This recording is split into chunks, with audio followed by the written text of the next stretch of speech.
Does that make certain jobs redundant? Does that mean there are less jobs for our kids and the next generation coming through because AI is gonna replace all those manual processes?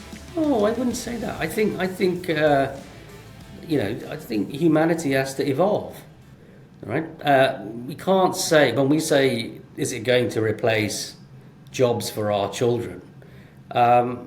No, I don't think it is. I just think our children will have adapted to the new world. It's the likes of you and I that it takes a little bit longer to adapt to Yeah. the new world. But all things considered, we've seen a lot of change during our time.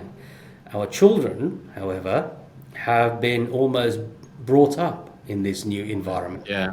right? So, So the jobs they'll be looking at will be very different, and they're doing a lot of what's required moving forward today, right? got it. So what do you see? I mean, on the AI front, what's coming next? And trying to sort of talk generally, but if you can, us in the market data world, what's coming next? What should we be watching out for?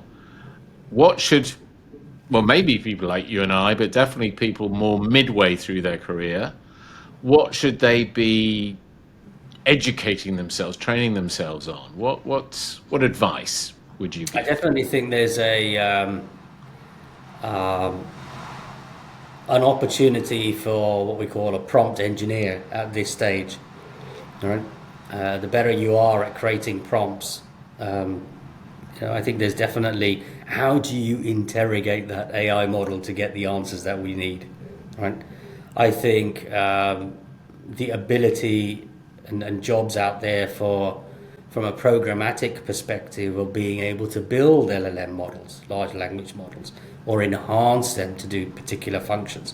I think that's something we should sort of look at. But I also think that there is a huge need, and we're seeing it happen already, where there is an increase in looking at existing regulatory frameworks and seeing how AI sort of fits into that, right? And what needs to happen to sort of mitigate this new technology and the potential risks, especially within the financial markets, right? So I think regulators are now sort of coming in and sort of playing a part there. What does it mean in terms of jobs? Well, you've kind of got to adapt and factor that in, and understand that, I would say, that regulatory environment around the use of AI. And that let's briefly flip back to the Asia Pacific conversation, because I think one of the things I've sensed is that the EU is looking or has looked to do some AI regulatory. There's more of an AI focus in the EU. I'm less clear about the US, especially there's changes of government coming up.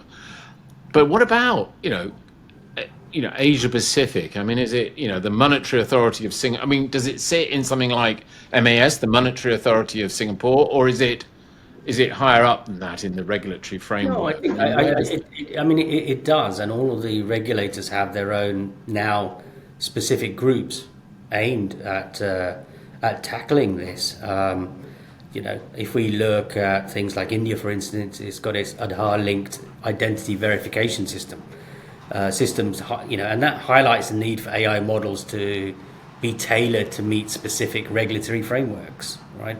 Japan's got very strict data privacy laws, right? And then if we look at things like, again, Reserve Bank of India has guidelines. I'm focusing because you told me I didn't speak about India earlier, so I'm giving you a little bit of India.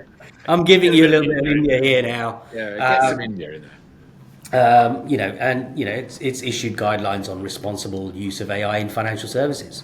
So, and there's a huge ethical standards part that's coming in as well. And all of the regulators are looking at it, whether it's Japan, whether it's India, whether it's Singapore, all of them are looking at it. All of them are actively looking at how do they sort of tackle this new space.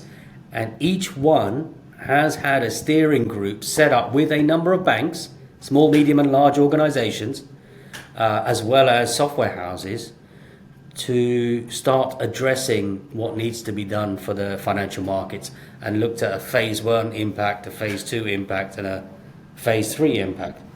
But just you saying that is an interesting flashback to the Asia Pacific conversation. It isn't one regulator. There's an Indian regulator. There's MAS in Singapore. There's Hong Kong Monetary Authority, I think. It's multiple regulatory frameworks who aren't. Do they coordinate? Do they communicate? I mean, how? Much to. I would definitely say, much to even my surprise in the early days, the regulators in a lot of the Asian jurisdictions do actually discuss some of the aspects that are going on. I mean, the last time they sort of sat down and got together to discuss stuff pre-AI was when LIBOR was sort of going in a particular direction, right? So they do discuss, they do look at what's happening in which space, and they all look to implement the best of breed.